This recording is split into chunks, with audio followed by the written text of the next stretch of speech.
ಈಗ ಅದಕ್ಕೆ ಕಾಂಟ್ರಾಕ್ಟ್ ಕೆಲಸ ಮಾಡ್ತಾ ಎಲ್ಲ ಮಾಡ್ತಾರೆ. ಆಮೇಲೆ ನಿಮ್ಮ ಜವಾಬ್ದಾರಿ ಏನು? ನೀವು ಹ್ಯಾಂಡ್ ಓವರ್ ಮಾಡೋದಕ್ಕೆ ನಾವು PDO ಆಗಲಿ ಇವರೆಲ್ಲ ಕೊಟ್ಟಿರ್ತಾರೆ, ಮಾಡಿರ್ತಾರೆ. ನಿಮ್ THO ಕೆಲಸ ಇರ್ತದ, ಯಾತಕ್ಕೆ ನಿಲ್ಲಿಸ್ಬೇಕು? ಕಾರಣ ಏನು? ನಿಮ್ಗೆ ಬಿಲ್ಡಿಂಗ್ ಕಟ್ಬಿಡಿ ಹೇಳಕ್ಕೆ ನಿಮ್ ಅಧಿಕಾರ ಏನಿದೆ ಅದು ಕೊಡು ನೋಡೋಣ ಒಂಚೂರು. ಯಾವ ಉಪಕೇಂದ್ರಕ್ಕೆ ಅದು ಸ್ಯಾಂಕ್ಷನ್ ಆಗಿದೆ, ಆ ಉಪಕೇಂದ್ರದಲ್ಲಿ ನೀನ್ ತೆಗೆಸ್ಕೊಂಡು ನೋಡಿಸ್ಬೇಕು ನೀನು.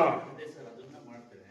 ಅದನ್ನ ಇನ್ ಕೇಸ್ ಅದನ್ನ ಇವರು ಮೆಡಿಕಲ್ ಆಫೀಸರ್ ಹೆಸರಿಗೆ ಇದಾಗಿರೋದು ಸರ್, ಇವ್ರು ಕೊಡ್ಬೇಕು, ಹ್ಯಾಂಡ್ ಓವರ್ ಮಾಡ್ಬೇಕು ಇಂಜಿನಿಯರಿಂಗ್ ಅದನ್ನೆಲ್ಲಾನು ಮಾಡಿರ್ತೀವಪ್ಪ. ಅದೇನು ನಮ್ಮ ಹೆಸರು ಮಾಡ್ಕೊಳಕ್ ಆಗಲ್ಲ, ಡಾಕ್ಟರ್ ಹೆಸರಿಗೆ ಮಾಡಿರ್ತಾರೆ. ಅದನ್ನ ಹ್ಯಾಂಡ್ ಓವರ್ ಮಾಡಕ್ಕೆ ನಿಮ್ DHO ಏನಿದೆ ಲಂಚ ಕೇಳಕ? ಮತ್ತೆ ಯಾಕೆ ಕೊಡಲ್ಲ? ಯಾಕೆ ಕೊಟ್ಟಿಲ್ಲ? ಯಾಕೆ ಒಂದು ನೋಟಿಸ್ ಕೊಡು. ಯಾಕೆ ಕೊಟ್ಟಿಲ್ಲ? ಎಷ್ಟು ಕೊಟ್ಟಿದ್ದಾರೆ? ಒಟ್ಟು ಇರೋದ್ರಲ್ಲಿ ಎಷ್ಟರಲ್ಲಿ ಎಷ್ಟು ಕೊಟ್ಟಿದ್ದೀರಾ ನೀವು? ಬರೀ ನೀವು ಮುಂದೆ ಒಂದು ಇದನ್ನ ಇಟ್ಕೊಂಡು ಮುಂದೆ ದಬ್ಬಾಳಿಕೆ ಮಾಡ್ತೀರಾ ನೀವು?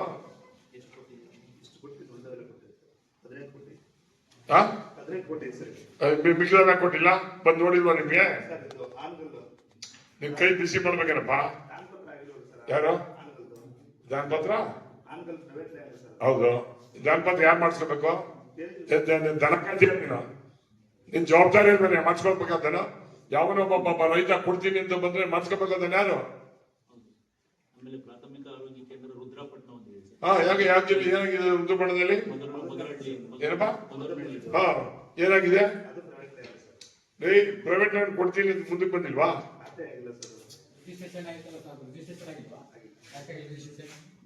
ರಿಜಿಸ್ಟ್ರೇಷನ್ ಹಾಕಿದ್ರೆ ಸಸ್ಪೆಂಡ್ ಮಾಡ್ಸೋದ ನಿನ್ನ? ರಿಜಿಸ್ಟ್ರೇಷನ್ ಹಾಕಿದ್ರೆ ನೀನ್ ಸಸ್ಪೆಂಡ್ ಮಾಡ್ಸೋದೇನೆ?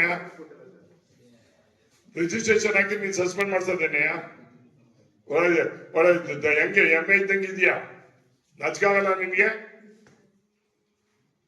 ಶಾಪ್ ಹಾಕಲ್ವೇನೆ? ಸರ್ಕಾರ ದುಡ್ಡು 65 ಲಕ್ಷ ರೂಪಾಯಿ ದುಡ್ಡು ಕೊಡ್ತಾರೆ ಬಿಲ್ಡಿಂಗ್ ಕೆಲ್ಸಕ್ಕೆ, ಹಿಂದೆ ಮುಂದೆ ನೋಡ್ತಿರಲ್ಲ ನೀವು? ಏನ್ ನಿನ್ ಮನೆ ಆಸ್ತಿ ಅದು? ನೋಡ್ರಿ, ಇದು ಲಾಟ್ ಆಫ್ ಕಂಪ್ಲೇಂಟ್. ನಾನು ಇಲ್ಲಿವರೆಗೂ ತೊಂದರೆ ಕೊಟ್ಟಿರ್ಲಿಲ್ಲ. ಆ ಅಮ್ಮನ ಮಾವ ನನ್ನ ಲೀಡರ್ ಅಂತ ಹೇಳಿ ಇನ್ಮೇಲೆ ಬರ್ಕೊಂಡ್ಬಿಡು. ಹೇಳಿದ್ದೀನಿ, ನನ್ಗ ಕಾಟ ಕೊಟ್ರೆ ನನಗೂ ಕೊಡ್ತೀನಿ. ಇವೆಲ್ಲ ಬಿಟ್ಬಿಡು. ಎಷ್ಟೆಷ್ಟು ಕೇಳ್ತೀರಿ ಏನೇನು ಅವೆಲ್ಲ ರೆಕಾರ್ಡ್ ಮಾಡ್ಕೊಂಡವ್ರೆ. ದಡ್ಡ, ನೀನ್ ಹೆಂಡತಿ ಮಕ್ಳಿಗೆ ತೊಂದರೆ ಆಯ್ತು ಅಂತ ಸುಮ್ಮನಿದ್ದೀನಿ. ಮಾಡಿ ಅಂತ ಹೇಳ್ಬೇಕಾರೆ ಹೇಳು, ಪತ್ರಕರ್ತ ಮುಂದೆ ಹೇಳ. ಅದೇನ್ ಮಾಡ್ತೀರಿ ಮಾಡಿ ಅಂತ ಹೇಳಿ ನಾನು ಮಾಡ್ತೀನಿ. ನಿಂಗು ನಿಮ್ಮ DHO ಇಬ್ಬರಿಗೂ ಹೇಳು, ಪತ್ರಿಕೆ ಮುಂದ್ಗಡೆ ಹೇಳು. ಅಲ್ಲಪ್ಪ, ದಾನ ಕೊಟ್ಟಿದ್ದನ್ನ ನೀವು ಮಾಡಿಸ್ಕೊಳ್ಳಲ್ಲ ಅಂದ್ರೆ ಅರ್ಥ ಇರ್ತದ್ರಿ. ಇವತ್ತು ಕೋಟ್ಯಾಂತರ ರೂಪಾಯಿ ಬೆಲೆ ಮಾಡುವಂತದ್ದು ಜಗತ್ ಕೊಡ್ತಾರೆ. ಒಂದ್ ನಿಮಿಷ, ಸೇಲ್ ಲೀಡ್ ಆಗಿಲ್ಲ? ಎರಡನೇ ಪ್ರಶ್ನೆ, ನಾನು ಕೊಡ್ತೀನಿ ಅಂತ ಬಂದ್ಮೇಲೆ ಬರ್ಸ್ಕೊಳ್ಳೋಣ ಯಾವನು? ಇವ್ರಪ್ಪನ ಮತ್ತೆ ನಿಮ್ಮ ಇದಕ್ ಕೊಡ್ತಾರ? THO ಹೆಲ್ತ್ ಆಫೀಸರ್ ಅಂತ ಬರ್ಸ್ಕೋಬೇಕು. ಬರ್ಸ್ಕೊಳಕ್ಕಾಗಲ್ಲ ನಿಮ್ಗೆ? ಇವತ್ತು ಬೇಕು ಅಂತ ಕರೀತಾರೆ, ಎಲ್ಲರ ಮುಂದೆ ಬೈತಾರೆ ಅಂತ. ನೋಡ್ರಿ, ನಾನು 27ನೇ ತಾರೀಕು ಬರ್ತೀನಿ ಅಸೆಂಬ್ಲಿ ಮುಗಿದ ಅಷ್ಟಕ್ಕೆ ಅವೆಲ್ಲ ಕಂಪ್ಲೀಟ್ ಆಗಿಲ್ಲ ಅಂದ್ರೆ ಒಂದು ನೋಟಿಸ್. ಇವತ್ತು ಯಾಕೆ ಬಂದಿಲ್ಲ ಅಂತ ಒಂದು ನೋಟಿಸ್ ಕೊಟ್ಬಿಟ್ಟು ನಾನು ಒಂದು ಲೆಟರ್ ಕೊಟ್ಟೆ. ನಾನು ಆಲ್ರೆಡಿ ಮಾತಾಡ್ಕೊತೀನಿ ಹೆಲ್ತ್ ಮಿನಿಸ್ಟರ್ ಹತ್ರ ಅಂತ ಹೇಳಿ. ನಾನು ಡಿಫ್ರೆಂಟ್ ಸ್ಟೆಪ್ಸ್. ಆಮೇಲೆ ಇಲ್ಲಿ ನರ್ಸಿಂಗ್ ಹೋಮ್ಗಳು ಇವೆಲ್ಲ ಮಾಡ್ತಾವಲ್ಲ, ಕೆಲವನ್ನೆಲ್ಲ ಮುಚ್ಚೋದು ಮಾಡೋದು ಎಲ್ಲ ಮಾಡ್ತಾರೆ. ಈಗ ಈ ಕಾನೂನು ಹೇಳ್ತಾರೆ, ವೆರಿ ಗುಡ್, ಕಾನೂನು ಪ್ರಕಾರ ಮಾಡ್ತಾರೆ.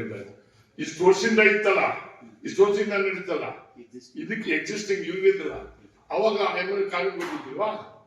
ಅವ್ರ ಹತ್ರ ಮಾಮೂಲಿ ಇಸ್ಕೊಂಡ್ ಬಿಡ್ತಾ ಇದ್ರ? ಅಕಾರ್ಡಿಂಗ್ ಟು ರೂಲ್ಸ್ ನನಗೂ ಗೊತ್ತಪ್ಪ.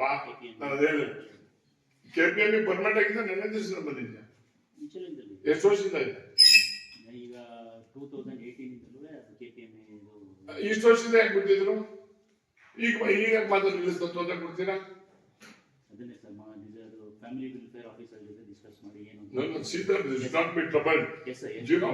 ಎಷ್ಟು ಜನಕ್ಕೆ ಲೋಕಲ್ ಇಲ್ಲಿ ಬರಕ್ಕೆ ಸಿಗ್ತದೆ? ಓಕೆ, ಸರ್ಕಾರದಲ್ಲಿ ಇಲ್ಲ ಮಕ್ಕಳು ಹಾಸ್ಪಿಟಲ್ ಅಲ್ಲಿ ನೀವು ಉಗಿಬೇಕಾಗ್ತದೆ. ನೀವು ಯೋಚನೆ ಡಾಕ್ಟರ್ ಹಾಕಕ್ಕಾಗಲ್ಲ. ಯಾಕಾಗಲ್ಲ? ಮತ್ತೆ ಪ್ರತಿ ಮಂಡೇ ಮಂಡೆಯಿಂದ ಶುಕ್ರವಾರ ತನಕ ವಾಕಿಂಗ್ ಇಂಟರ್ ಮಾಡ್ತಾ ಇದ್ದೀವಿ ಸರ್ ಎಲ್ಲ ಸರಿ facilities ಸರ್. ಸರಿ ನೋಡಪ್ಪ, ಇದು 3 ಹಾಕಿದ್ರಪ್ಪ, ಒಬ್ರು ಬಂದಿಲ್ಲ. ಏನ್ ನಾವೇನ್ ಮಾಡೋಣ? ಇಲ್ಲಿಗೆ ಪ್ಲೇಸ್ಮೆಂಟ್ ಹಾಕಿ ಹೋಗ್ತಾನೆ. ಪ್ಲೇಸ್ಮೆಂಟ್ ಇಲ್ಲಿ ಬನ್ನಿ ಅಂತಲೇ ಅದೇ those who are taken placement, sir placement ತಗೊಂಡವ್ರು ಬಂದಿಲ್ವಲ್ಲ? ಅದನ್ನೇ ಅವ್ರಿಗೆ ಏನು ಬಂದಿಲ್ಲ ಅಂತಲೂ ನೋಟಿಸ್ ಕೊಟ್ಟಿದ್ದೀವಿ ಸರ್, ಬನ್ನಿ ರಿಪೋರ್ಟ್ ಮಾಡ್ಕೊಳ್ಳಿ ಅಂತ. ಅದಕ್ಕೆ ಈಗ ಪ್ರತಿ ಸೋಮವಾರದಿಂದ ಶುಕ್ರವಾರ ತನಕ ನೋಡ್ರಿ, ಒಂದು ಸರ್ಕಾರಕ್ಕೆ ಬರೀ ಇಟ್ ಇಸ್ ಅನ್ ಇನ್ಸ್ಟ್ರಕ್ಷನ್ ಬರೀ ಲೋಕಲ್ ಎಮ್ ಎಲ್ ಅಂತ ಹೇಳಿ ಇಲ್ಲಿಗೆ ಪ್ಲೇಸ್ಮೆಂಟ್ ಆದ್ರು, ಇಲ್ಲಿಗೆ ಯಾಕೆ ರಿಪೋರ್ಟ್ ಮಾಡ್ಕೊಂಡ್ರೆ ರಿಪೋರ್ಟ್ ಮಾಡ್ಕೊಂಡ್ರೆ ಪ್ಲೇಸ್ಮೆಂಟ್ ಆಗ್ತದೆ, ಇನ್ನೊಬ್ಬ ಯಾರು ತಗೋತಾರಲ್ಲ. ಅದೇ ಈಗ ಅವ್ರು ಬಂದ್ರು, ನಾವು ಈಗ ಓಪನ್ ಸರ್ ಈಗ ಈಗ ಸರಿ ನಮ್ಮ ಮೊದ್ಲು ಯಾಕಪ್ಪ ತಗೊಂಡ್ರು?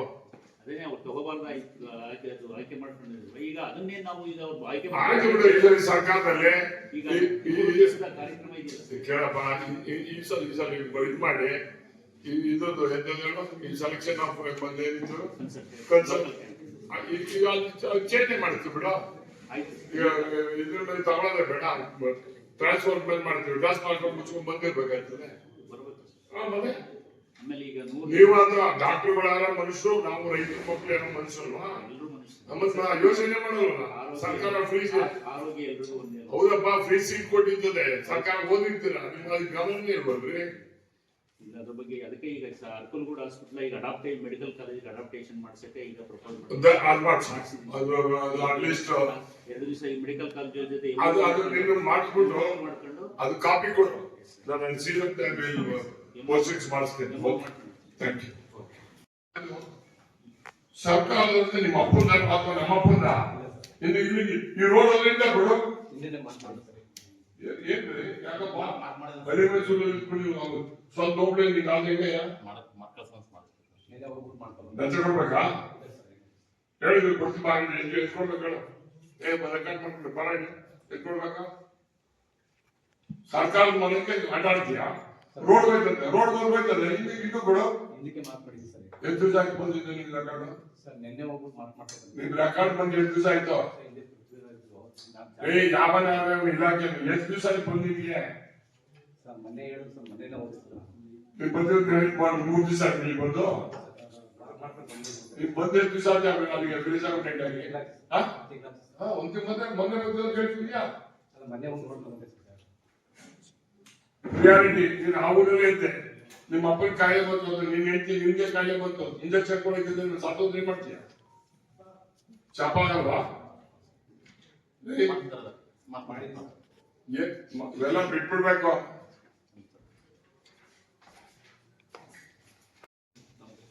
ಅಲ್ಲ ಒಳೇಶ್ವರ ತಾಲೂಕು ಒಳಗೆ ಹಳ್ಳಿ ಮೈಸೂರಲ್ಲಿ ಎರಡಿದೆ ಸರ್, ಹೇಳಿದ್ದೀನಿ ಸರ್ ಡಾಕ್ಟರ್ ರಾಜೇಶ್ಗೆ ಇಮಿಡಿಯೇಟ್ ಆಗಿ ಅದನ್ನ ಇದು ಮಾಡಿ. You should be proud. ಯಾರೋ ಒಬ್ಬ ದಾನ ಮಾಡ್ತಾನೆ ಅಂದ್ರೆ ನಾವು ಮಾಡ್ಕೊಡೋಣ ಅಂತ ಅಂತೇನಪ್ಪ. ಗಿಫ್ಟ್ ಡೀಡ್ ಕೊಡುವಾಗ ಮಾಡಿಸ್ಬೋದು. ಮತ್ತೆ ಮೆಡಿಕಲ್ ಆಫೀಸರ್ ಬಂದು ಅಲ್ಲಿಂದ ಇಮಿಡಿಯೇಟ್ DHO ಪ್ರೊಆಕ್ಟಿವ್ ಆಗಿ ಮಾಡಿಸ್ಬೋದು. ಇಲ್ಲ ರೀ, ಅವ್ರು ಯಾರು ಜಮೀನು ಇಲ್ಲ ಅಂದ್ರೆ, ಸರ್ಕಾರ ಜಮೀನು ಇಲ್ಲ ಅಂದ್ರೆ ಬೇರೆ ಕಡೆ ಬರ್ತದೆ. ನಮ್ಮೂರಿಗೆ ಅನ್ಯಾಯ ಮಾಡ್ತಾ ಇದೀವ ನಾವು. ಏನಂತಾರೆ ಇವ್ರು ಹೆಂಗ ಒಳ್ಳೇದ್ ಮಾಡ್ಬಿಡ್ತಾರ?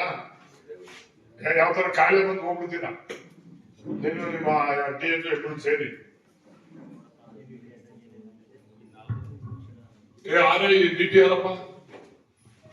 ಇದು ಹಳ್ಳಿ